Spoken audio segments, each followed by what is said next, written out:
आज के इस वीडियो में मैं केवाईसी के बारे में बताऊंगी। तो केवाईसी के बारे में पूरी तरह से जानने के लिए वीडियो में लास्ट तक बने रहें। नमस्कार, टैक्स लामा यूट्यूब चैनल पर आपका फिर से स्वागत है। जैसा कि मैंने बताया कि आज के इस वीडियो में हम बात करेंगे केवाईसी के बारे में।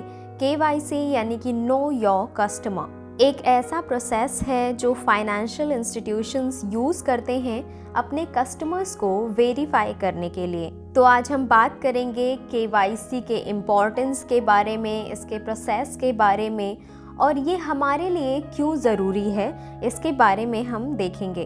तो केवाईसी के बारे में पूरी तरह से जानने के लिए वीडियो में लास्ट तक बने रहें, पूरी वीडियो ज़रूर देखें और अगर जानकारी पसंद आती है तो वीडियो को लाइक ज़रूर कर दें, ज़्यादा से ज़्यादा शेयर भी कर दें ताकि ज़्यादा से ज़्यादा लोगों को केवाईसी के बारे में पता चल पाए, और साथ ही हमारे चैनल को ज़रूर सब्सक्राइब कर दें। तो चलिए शुरू करते हैं। सबसे पहले देखते हैं कि केवाईसी क्या होता है। What is KYC? केवाईसी का फुल फॉर्म है नो योर कस्टमर। ये एक ऐसा प्रोसेस है जिसमें इंस्टीट्यूशंस जैसे बैंक्स और फाइनेंशियल सर्विसेज अपने कस्टमर्स की आइडेंटिटी कंफर्म करते हैं। ये कस्टमर्स के डॉक्यूमेंट्स वेरीफाई करके किया जाता है, जिससे इंश्योर हो कि जो पर्सन अकाउंट ओपन कर रहा है वही रियल पर्सन है। केवाईसी से फ्रॉड प्रिवेंशन होता है। ये इंश्योर करता है कि इल्लीगल एक्टिविटीज़ ना हो। तो ये आपने देखा कि केवाईसी क्या होता है। अब हम देखेंगे व्हाई केवाईसी इज़ इम्पॉर्टेंट। आजकल के डिजिटल वर्ल्ड में केवाईसी की इम्पोर्टेंस और भी बढ़ गई है। केवाईसी नॉट ओनली कस्टमर्स की आइडेंटिटी कंफर्म करता है but also ensures compliance with government regulations. तो यहाँ पे हम कुछ स्टेप्स में समझते हैं कि केवाईसी क्यों इतना इम्पॉर्टेंट है। तो पहला है प्रिवेंटिंग फ्रॉड एंड स्कैम्स, यानी कि केवाईसी फ्रॉडस्टर्स को दूर रखता है। अगर आपका केवाईसी कंप्लीट है तो आपके फाइनेंशियल ट्रांजैक्शंस सिक्योर हैं। Second is complying with legal requirements. RBI जैसे रेगुलेटर्स ने केवाईसी को मैंडेटरी बनाया है ताकि मनी लॉन्ड्रिंग और टेररिस्ट फाइनेंसिंग जैसे एक्टिविटीज़ को रोका जा सके। And the third is better customer experience.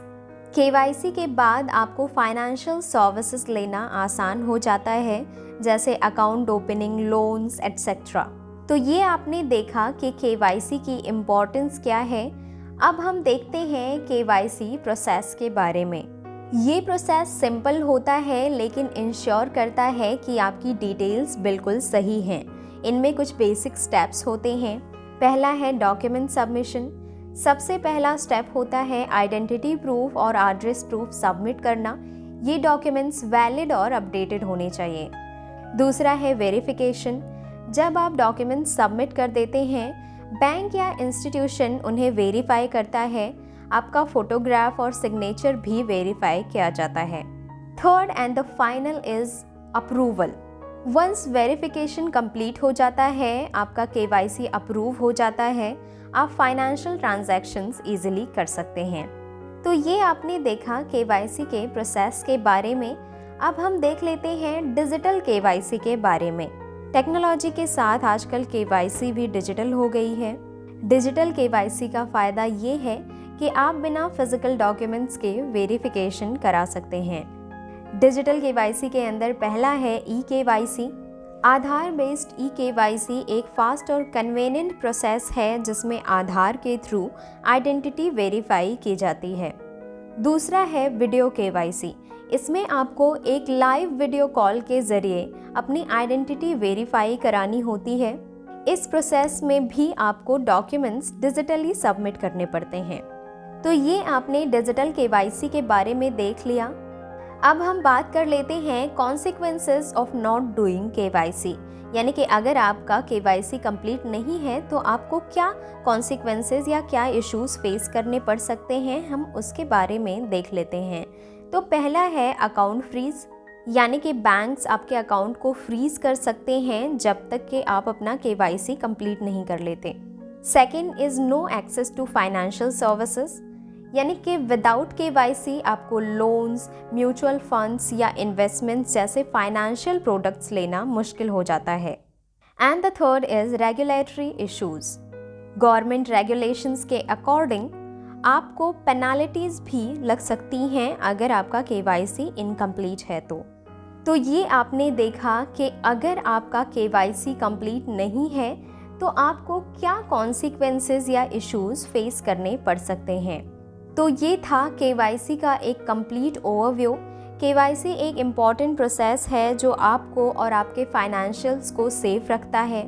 तो आशा करती हूँ कि KYC के बारे में ये कंप्लीट डिटेल आपको समझ आई होगी, जहाँ पर आपने देखा कि KYC क्या होता है, KYC इतना इम्पॉर्टेंट क्यों है, KYC के प्रोसेस क्या हैं और डिजिटल KYC के बारे में भी आपने देखा। साथ ही मैंने आपको उन कॉन्सिक्वेंसेस या इश्यूज़ के बारे में बताए जो कि आपको फेस करना पड़ सकता है अगर आपका KYC कंप्लीट नहीं है तो आशा करती हूँ कि आपको जानकारी पसंद आई होगी। अगर पसंद आई है तो वीडियो को लाइक ज़रूर करें, ज़्यादा से ज़्यादा शेयर करें ताकि ज़्यादा से ज़्यादा लोगों को KYC के बारे में पता चल पाए और वो अपना KYC कंप्लीट करा पाएँ। और साथ ही इसी तरह की वीडियोस के लिए हमारे इस YouTube चैनल टैक्स लामा को सब्सक्राइब करें और साथ में बेल आइकन को ज़रूर दबाएं ताकि आने वाली वीडियोस की नोटिफिकेशंस आपसे छूटने ना पाएँ। Thank you.